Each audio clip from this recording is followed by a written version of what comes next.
Okay, good morning all. Good morning, lecturer. Today I'd like to present the topic in grammar analysis discourse that is about noun and adjective clause. Before presenting it, I'd like to introduce myself. My name is Penli Rudianto Matoneng. I'm a teacher in SMK Negeri 1 Simpang Raya. It is located in Banggai. And today, as I said, that grammar analysis discourse give an assignment to analyze and explain about noun clause and adjective clause. And the slide shows that there are some division that I made in order that my flow is going well. The first one, I want to introduce generally about the clause itself. And then we come to the discussion. We move to the more detail about noun clause and adjective clause. And the third is challenge that students face when they are learning or studying about noun clause and adjective clause, because this is rather hard, it's very difficult for them. And the fourth is teaching model. Why I put this, why I explain this, because learning or studying noun clause and adjective clause is rather difficult. That's why I think that it's a must for me to suggest some teaching models. Actually, there are so many teaching models, but I only choose some of them in order that it can help teacher uh, to teach this clause. And the last one is conclusion. Okay, we move to the first, that is about introduction to clauses. The foundation of communication sometimes depends on how we use a sentence. Some people use sentence only single sentence or simple sentence. But in everyday conversation, sometimes we have to make more complex sentences in order that the listener can understand what we are saying, what we mean. That's why learning or studying about a clause is very important in order that we can make more complex word. That's why I give three benefits, let's say benefits, when we study about clauses. That is, studying clauses enables students to make complex and meaningful sentences.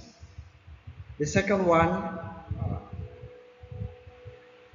is it is very essential for clarity and in academic and professional settings. The last one is studying clauses elevates writing and speaking with precise expression. Then we come to what clauses is. A clause, simply speaking, is a group of words with a subject and a predicate. A predicate here means a verb. I give you example here. The girl sings. The girl is a subject and the predicate is sings. So the girl sings is a clause. The function of clause is to form a unit expression expressing action, state, or condition. There are two main types of clauses, that is independent and dependent clause. Independent clause means that is the clause can stand alone as a complete thought. And dependent clause, it means that it needs connection to other clauses, that is, it means to independent clause. The dependent clause must be connected to independent clause so that we can get the full meaning. Actually, In dependent clause, there are three kind or three types. There is noun clause, adjective clause, and adverb clause. A noun clause functions as a noun, whether it can be a subject, object, or complement. An adjective clause, it modifies a noun or pronoun. Sometimes adjective clause is called relative clause. I said before that it functions to modify a noun or pronoun. It means that it gives additional information about the word it modifies. Okay, these three are dependent clause. But for this assignment, I just want to explain about noun clause and adjective clause. Okay, what is noun clause? Noun clause is a group of words that function as a noun. It contains subject and verb but cannot be stand alone. Here is some characteristic. It can function as a subject, object, or complement. And I said before that noun clause is dependent. It means that it cannot stand alone. It must be connected or combined with independent clause. And we know that there is a clause because there is subordinating conjunction, that is the word that, whether, if, or some question word. Uh, what, who, when, where, why, and how. Um, what is the benefit when why we have to know or why we have to master the noun clause? Because it enhances sentence complexity, it can improve clarity and precision, and the last one, it can be the foundational for advanced grammar. It's very foundational for advanced grammar. Okay, I give you some example about noun clause. I give three examples here as a subject, an object, and the complement. The example is what she said surprised me. What she said is a subject, and surprise is verb, and me is an object. This means that what she said is acting as a subject. It is a noun. It is considered as a noun. And the other one, the second one is I don't know where he lives. This is the direct object. I is a subject, don't know is a verb, and where he lives is the object. That's why this noun clause function as an object. And the last one is function as a subject complement. The problem is whether you can finish your homework on time. Why is it called complement? Because there is the word is. Is a linking verb. After linking verb, we can say that it is a complement. It the complement for the subject. The next is adjective clause. Adjective clause is function as an adjective, exactly like an adjective. Or it functions to modify a noun or pronoun. It means that it gives specific or descriptive information. It means that there is an additional information for the noun or the pronoun that it modifies. Uh, the characteristic is, like I said before, that it is dependent clause. It cannot stand alone. And sometimes we know that there is a adjective clause from the words who, whom, whose, which, that. And there are three examples.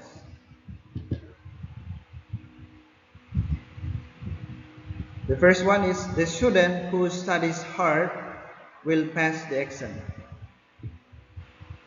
The main clause is the student will pass the exam.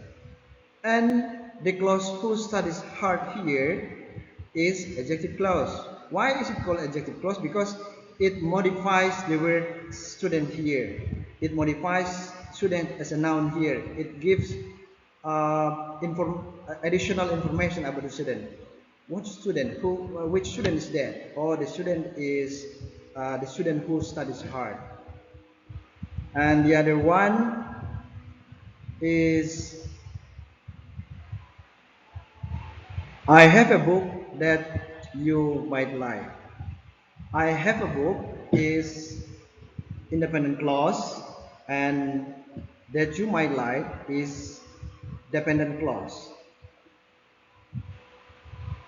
The clause that you might like, it modifies the book as an object, as a noun. It gives additional information about the book. For example, I have a book. What book is that? Oh, the book is the book that you may like. And the last example is I can see here the house which was built in 1900 is still strong. Which was built in 1900 is dependent clause. It modifies the house. Maybe people ask, which house? Or the house which was built in 1900. The main clause or the independent clause is the house is still strong. And we can ask question, which house is that? Or the house which was built in 1900. So the clause which was built in 1900 is adjective clause because it modifies the house. And like I said before, that learning noun clause and adjective clause is really hard. It's really difficult because English in Indonesia is considered as foreign language, not second language. It means that the students here cannot get along with English every day. They just meet English at school. That's why it's really difficult to make a complex sentence. That's why I give here some challenges when we learn about noun and adjective clause. The first is there is a confusing between the use of noun clause and adjective clause. I give you example here. I don't like who always complain versus I don't like those who always complain. The correct sentence is the second one. I don't like those who always complain. Why I say this is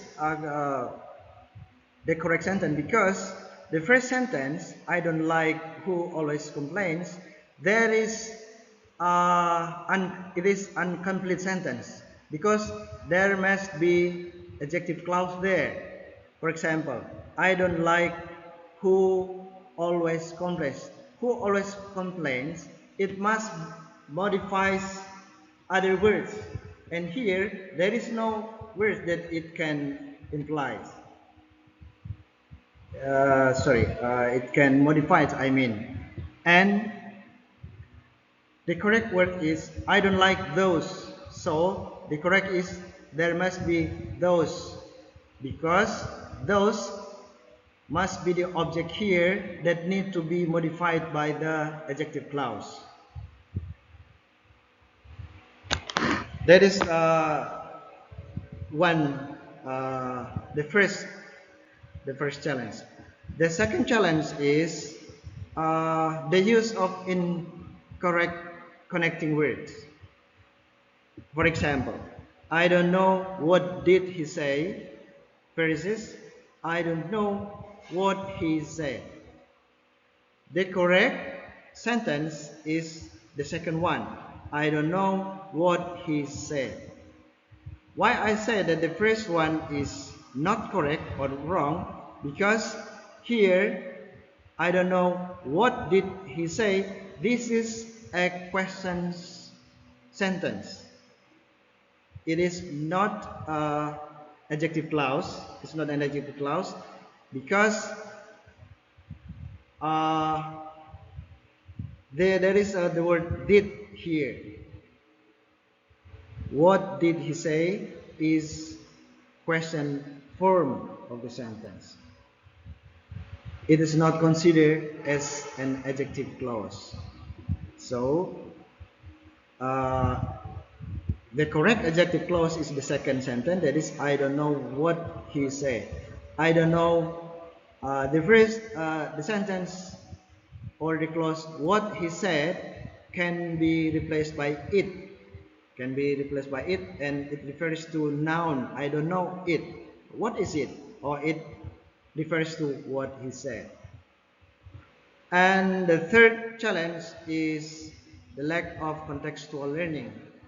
Sometimes in the classroom, teachers get some difficulties in explaining adjective clause and noun clause because this is very complicated. So teacher tends to find random, let's say, random sentences, and the sentence is sometimes not contextual to students' condition. That's why this is really hard for the students to understand because there must be many kind of sentences that need to be explained. And the last one is limited practice. Limited practice here, I mean uh, students in the school every day they just meet English at school. Like I said before, that they just meet English at school, and when they study about this clause, noun and adjective clause, sometimes they don't repeat to learn it again in their school, in their house. That's why sometimes they forget what they have learned from the classroom. Uh, they tend to be lazy, maybe. They don't know how to practice it every day. Uh, these are the four challenges that I think that must be uh, considered in learning noun and adjective clause. Then, because learning noun and adjective clause is really difficult, so I suggest I put here two teaching models in order that the learning process can be effective. The first one is task-based language teaching, or TBLT. This teaching models, why I choose this, because it can engage students with real-world communication. It means that I give tasks that must connect to their real-world activities. And then, because uh, this model can focus on meaning and communication over grammatical form. For example, in everyday, in their daily conversation, they can use reported speech, like the word he said. What did he say? And he repeat others uh, other sentences by using reported speech. And the other one is in the everyday conversation, sometimes they describe people or object. And in describing people or object, it a must to use clauses in the word in order that the listener can understand the things, the people or the object they describe. And others, the second teaching models is contextual teaching and learning. By seeing the term contextual, it's very clear that this teaching model is really important for students because uh, these teaching models try to connect what the material that the student learn to the students' everyday activities. If teacher connect the material to the students' everyday activities, the learning can be meaningful. And if the learning is meaningful, the student will be more engaged in the classroom activities. That's why I think this is very important, contextual teaching and learning. And okay, that's so far about my discussion about adjective and noun clause. And we come to the conclusion. I can conclude that noun and adjective clause are very crucial to construct complex, expressive, and meaningful sentence, like I said before. And the other one is by studying or learning these two clauses or other clauses, it can enrich whether written or spoken communication. Because communication means as long as the listener understand what the speaker says, there happen the communication. And in order that the listener can understand, sometimes the speaker must use many kinds of sentences. And here, in our context, these kinds of sentences, it, it is about clauses, how to make or add clauses in a sentence. I think that's all my presentation today, and thank you.